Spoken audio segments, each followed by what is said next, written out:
Congress party के खिलाफ जो किया जा रहा है, एक तरफ से उत्पीड़न की राजनीति और प्रतिशोध की राजनीति को दर्शाता है। आज जो मैं विषय उठा रहा हूं वो हफ्ता वसूली का प्रतीक है। ये ब्लैकमेल की राजनीति है और जिस तरीके से ईडी, सीबीआई और इनकम टैक्स की संस्थाएं का दुरुपयोग हुआ है। कल पॉलिटिकल पार्टी, राजनीतिक दल के खिलाफ जो कार्रवाई की गई थी उसके बारे में हमने जानकारी दी और आज मैं आपको जानकारी देना चाहता हूं कि यही संस्थाएं हमारी निजी कंपनियों के खिलाफ किस तरीके से दुरुपयोग हो रहा है ताकि उनसे चंदा लिया जाए, हफ्ता वसूली की जाए। आज सुबह हमारे महासचिव संगठन के.सी. वेणुगोपाल जी ने वित्त मंत्री को एक खत भी लिखा है। ये रहे खत, इसकी कॉपी आपको मिल जाएगी। 3 पेज का खत है, इसमें सारे डिटेल हैं और ये जानकारी कई डिजिटल न्यूज़ साइट में भी प्रकाशित हुए हैं और ये सारी जानकारी इलेक्शन कमीशन, चुनाव आयोग के वेबसाइट से ही प्राप्त हुए हैं।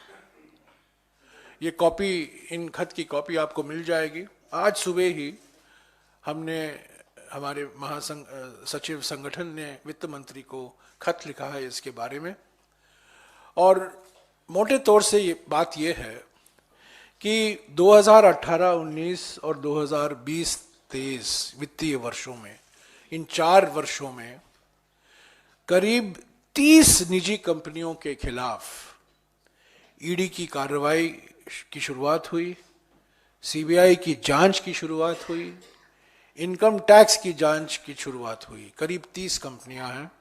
इसके नाम भी इलेक्शन कमीशन के वेबसाइट में मौजूद हैं, आप देख सकते हैं। ये प्रकाशित भी हुआ है कुछ कंपनियों के नाम। 30 कंपनियां हैं जिनके खिलाफ ईडी, सीबीआई और इनकम टैक्स छोड़े गए हैं और इनसे इन 4 सालों में बीजेपी पार्टी को 335 करोड़ रुपया चंदा मिला है। 1 करोड़ नहीं, 10 करोड़ नहीं, 100 करोड़ नहीं, 335 करोड़ रुपया। और ये डिक्लेयर्ड है, ये घोषित किया गया है बीजेपी की ओर से और ये सब जानकारी इलेक्शन चुनाव कमीशन के वेबसाइट पर आपको मिल जाएगा। 30 कंपनियां हैं। इन 4 साल में 335 करोड़ रुपया चंदा बीजेपी को मिला है और हम समझते हैं, ये मानना है, बिल्कुल साफ सबूत है कि ये हफ्ता वसूली और कुछ नहीं है। मैं आरोप नहीं लगा रहा हूं। देखिए, ये शब्द मत कहिए कि आई एम एलिजिंग। मैंने एलिज को नहीं किया है, मैंने आरोप नहीं लगाया। ये सब जानकारी चुनाव आयोग के वेबसाइट पर कोई भी प्राप्त कर सकता है। ये वेबसाइट पर है, ये पार्टी द्वारा जानकारी दी गई है, ये कंपनियों का नाम है कि इनके खिलाफ ईडी, सीबीआई और इनकम टैक्स की जांच हो रही है, वो भी पब्लिक में है। वो तो, ये हम कोई आरोप नहीं लगा रहे हैं, जो वास्तविकता है वो हम देश के सामने रख रहे हैं कि 30 कंपनियां हैं, इनके खिलाफ ईडी, सीबीआई और इनकम टैक्स की जांच हो रही है और इन्हीं 30 कंपनियों ने पिछले 4 वित्तीय सालों में 335 करोड़ रुपया चंदा बीजेपी को दिया है। उस पर सवाल है, तो ये आरोप नहीं है, ये सवाल है।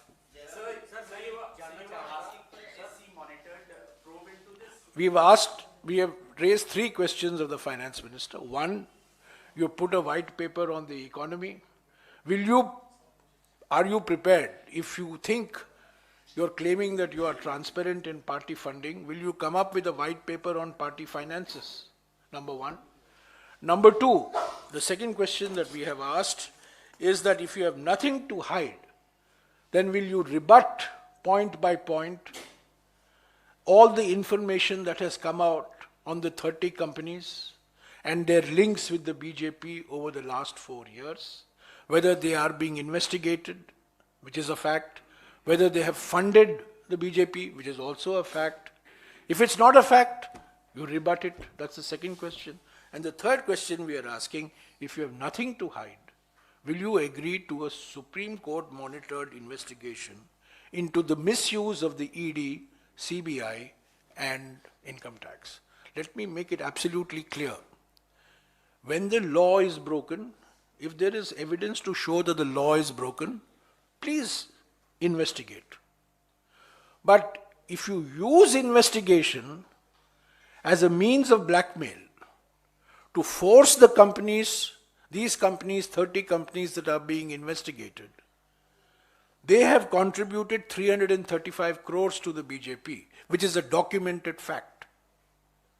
Will you return this 335 crores till those 30 companies' innocence or guilt is established? While the investigation is going on, you have collected 335 crores. What does it mean? That means you're using investigation as a tool of blackmail. ये हफ्ता वसूली है और कुछ नहीं है. ये ईमानदारी की जांच नहीं है. It is no, we all know that the ED, the CBI and the income tax dances to the tune of the Prime Minister. पिछले 5-6 सालों में जो कानून के संशोधन लाए गए हैं, इनकम टैक्स के कानून में जो संशोधन किया गया है, PMLA कानून में जो संशोधन किया गया है, वो अफसरों को भयंकर अधिकार देता है. इस पर पार्लियामेंट में चर्चा नहीं हुई क्योंकि वो मनी बिल के द्वारा ये संशोधन लाए थे. और मैंने खुद सुप्रीम कोर्ट में आपत्ति जताई है और मेरा एक केस वहां पेंडिंग है. सारे के सारे संशोधन, मनी लॉन्ड्रिंग एक्ट के संशोधन, इनकम टैक्स एक्ट के संशोधन, सारे के सारे संशोधन मनी बिल के द्वारा लाए गए हैं ताकि राज्यसभा में उसका कोई चर्चा ना हो और उस पर कोई बहस ना हो. तो ये जो अधिकार दिए गए हैं, भयंकर अधिकार दिए गए हैं अफसरों के हाथ में, भयंकर अधिकार दिए गए हैं. इंडिया गठबंधन की सरकार आएगी, ये सारे संशोधनों का इसकी समीक्षा हम करेंगे और जो अधिकारी हैं उनको जो हक दिया गया है उसकी हम जरूर दोबारा उस पर हम विचार करेंगे.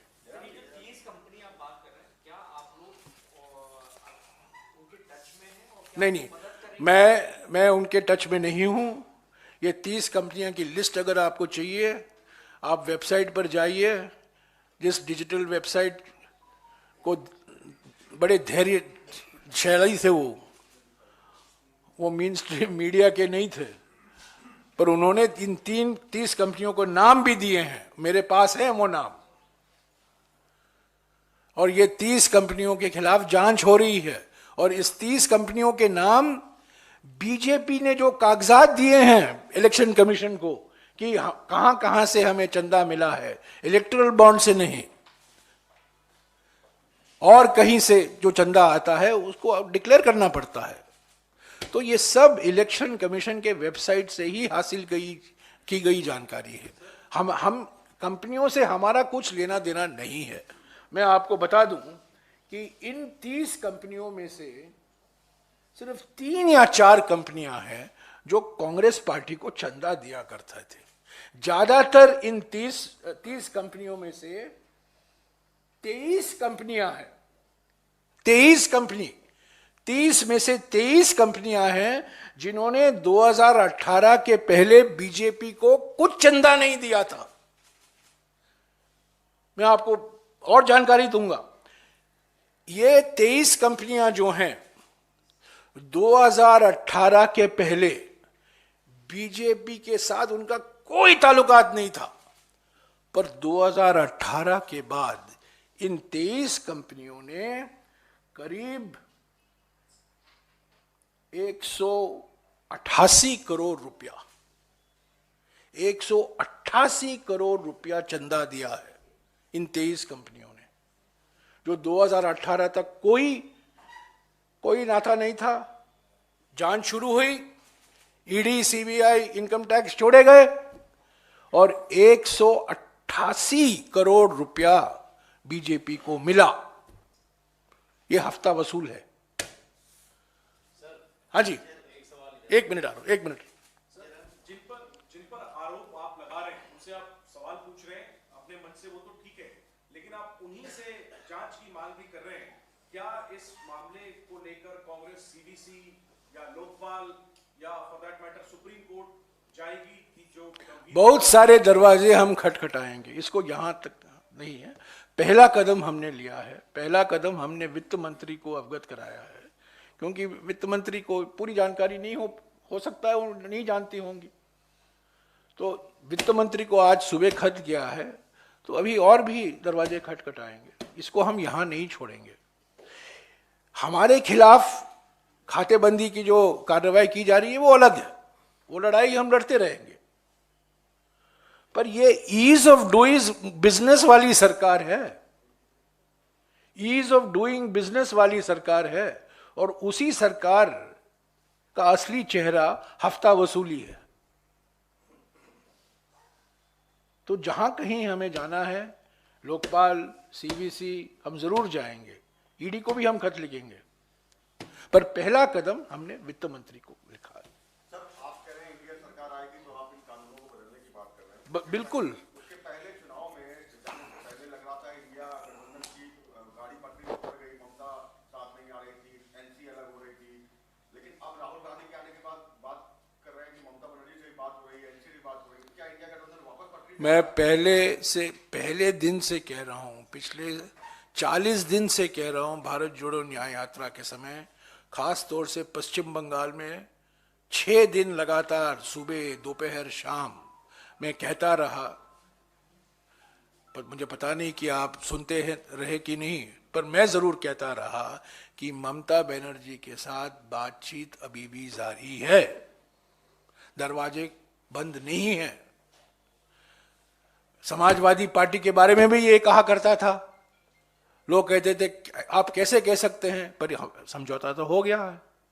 आम आदमी पार्टी के साथ अभी 1-2 दिन में अंतिम रूप दिया जाएगा। ममता बनर्जी के साथ भी बातचीत चल रही है, अंतिम रूप अभी गठबंधन को पश्चिम बंगाल में नहीं दिया गया है, बातचीत चल रहा है। किससे? सभी पार्टियों के साथ बातचीत चल रही है, नेशनल कॉन्फ्रेंस, डीएमके, एनसीपी और शिवसेना उद्धव ठाकरे के साथ तो अंतिम रूप दे दिया गया है। पर अभी सवाल जो उठ रहे हैं खास तौर से पश्चिम बंगाल और जम्मू और कश्मीर के संदर्भ में उठ रहे हैं। मैं कह सकता हूं आपको औपचारिक तौर से कि इन दोनों राज्यों में हमारे बातचीत इंडिया गठबंधन के सहयोगी दलों से जारी है। मैं उनकी भावनाओं पर क्या टिप्पणी कर सकता हूँ। सर, राहुल गांधी लगातार भारत जोड़ो न्याय यात्रा में ओबीसी, आदिवासी और दलित का मसला उठा रहे हैं, लेकिन प्रधानमंत्री नरेंद्र मोदी ने इंडी अलायंस पे हमला किया कि नहीं, आप ये हफ्ता वसूली के बारे में मुझे पूछेगा प्लीज, थोड़ा प्रधानमंत्री की रणनीति मत अपनाइए, डाइवर्ट मत कीजिए। हफ्ता वसूली का विषय है, मैं आपका सवाल जवाब दूंगा, पर जो विषय जो है उस पर आप रहिए। मैंने पहले भी कहा, हमारे राजनीति में 2 दिन बड़े लंबे समय होता है। We can't see a third seat. Who is saying?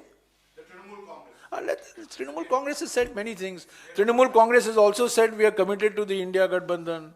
The leader, the supreme leader of the Trinamool Congress has said that she is committed to defeating the BJP, that she wants the India Gadbandhan to be strengthened. In politics, people say many things depending on circumstances. They are reacting to certain situations.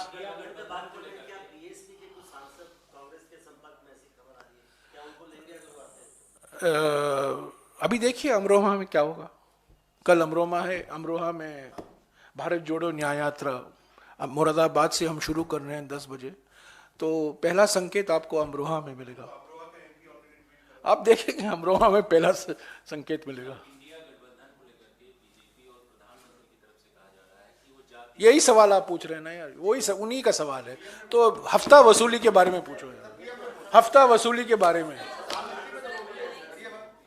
हफ्ता वसूली के बारे में।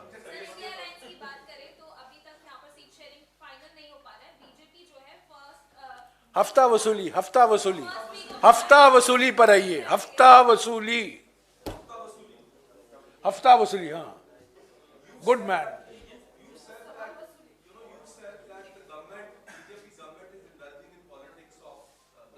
Yes,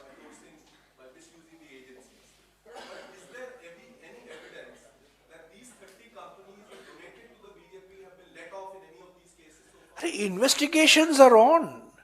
The worst thing in, don't you, in India, process is punishment. In Indian system, process is punishment. सिर पर ये लटका के रहो, तभी तो आप पटरी पर आओगे।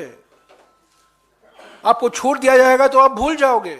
जब तक ये तलवार है, ईडी का तलवार, सीबीआई का तलवार, इनकम टैक्स का तलवार आपके सिर पर है, आप पटरी पर रहोगे, चंदा देते रहोगे, जांच बंद हो जाएगी, आप चंदा भी भूल जाओगे, बीजेपी को भी भूल जाओगे। समझ गए रणनीति की क्या है? रणनीति ये है, ये तलवार लटका के रहो बस, तब देते रहोगे आप, हफ्ता वसूली होते रहेगी। 2018-19 और 2022-23 के बीच में, इन 4 सालों के बीच में ये जानकारी है, जो जानकारी दी गई है, जो प्रकाशित भी हुआ है, 235 करोड़ का 30 कंपनियों का 2018-19 और 2022-23 के बीच में, 4 सालों के बीच में।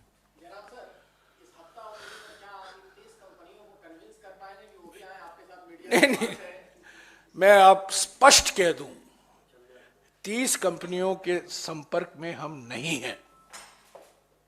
इन 30 कंपनियों के साथ हमारा कोई लेना देना नहीं है। हालांकि मैं इन 30 में से 8 या 9 मालिकों को अच्छी तरह से जानता हूं, मैं उनकी जन्मपत्री में भी जानता हूं, तो पर हमारी इन कंपनियों से लेना देना नहीं है। हमें लेना देना है हफ्ता वसूली सरकार से। ये चंदा वसूली जो हुई है, आप एक तरफ कह रहे हैं हम इलेक्ट्रल बॉन्ड लाएंगे, पारदर्शिता लाएंगे, और उसके साथ साथ आप ईडी और सीबीआई और इनकम टैक्स के द्वारा आप चंदा इकट्ठा कर रहे हैं इन कंपनियों से, उसके खिलाफ हम हैं। और जैसा कि मैंने कहा, एक कंपनी को फायदा और सारे बाकी कंपनियों को पीड़ा, ये ईज ऑफ डूइंग बिजनेस थोड़ी है।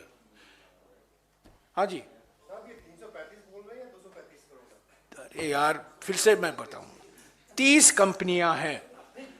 कल मैं, एक मिनट सुन ना, मैं चौथी बार 5वीं बार दोहरा रहा हूं, 30 कंपनियां हैं, 335 करोड़ रुपया चंदा इकट्ठा हुआ है 2018-19 और 2022-23 के बीच में। इन 30 कंपनियों में से 23 कंपनियां ऐसी हैं जो 2018 के पहले कभी बीजेपी को चंदा नहीं दी थी, पर 2018 के बाद इन 23 कंपनियों ने 188 करोड़ रुपया बीजेपी के खाते में जमा किया है। In the light of the Supreme Court's unconstitutional electoral bonds, the numbers will now be, you'll have to do No, data analysis. sorry. It is not Supreme Court's unconstitutional. It is Supreme Court's decision to declare electoral bonds as unconstitutional. So slight correction. Yeah, in that context, now the government has to declare through the ECI, through SBI, the details. On the 13th of March, that will come. With KYC and data analysis, we'll be able to speak. Do you want the commission to inquiry into the entire, because even you have been getting money from various political parties. See, there are two issues here. There is an electoral bonds issue and there is this issue which has nothing to do with electoral bonds. हफ्ता वसूली और erectile bonds का कोई नाता नहीं है। ये non erectile bond है। इलेक्ट्रल बॉन्ड में जो सुप्रीम कोर्ट का आदेश आया है, उसका 100% हम चाहते हैं वो लागू हो और सभी पार्टियों पर लागू हो। हमें कुछ छुपाने की जरूरत नहीं। पर ये जो नई जानकारी आई है कि आप एक तरफ इलेक्ट्रल बॉन्ड से आप चंदा इकट्ठा कर रहे हैं, दूसरी तरफ आप ईडी, सीबीआई और इनकम टैक्स का भी दुरुपयोग कर रहे हैं ताकि आपको चंदा मिले, उसके खिलाफ भी जांच होना जरूरी है। ये दो अलग बातें हैं। और हम जो सुप्रीम कोर्ट ने आदेश दिया है उसका पालन होना चाहिए। जो जानकारी उन्होंने कही है प्रकाशित होना चाहिए। हमें कोई छुपाने की, हमारी नीयत साफ है तो हम पीछे नहीं हटेंगे। अगर एसबीआई को कहा गया है कि आप बताओ, जानकारी दो, इलेक्ट्रल बॉन्ड किसके नाम पर है, हम नहीं कहेंगे ये नहीं हो, क्योंकि पहले दिन से हमारा ये मानना है कि इलेक्ट्रल बॉन्ड गैर कानूनी है, संविधान के खिलाफ है। और ये लीगल, जैसा कि मनमोहन सिंह जी नोटबंदी के बारे में कहा था, इलेक्ट्रल बॉन्ड पर भी कहा जा सकता है ये ऑर्गेनाइज्ड लूट और लीगलाइज्ड प्लंडर है।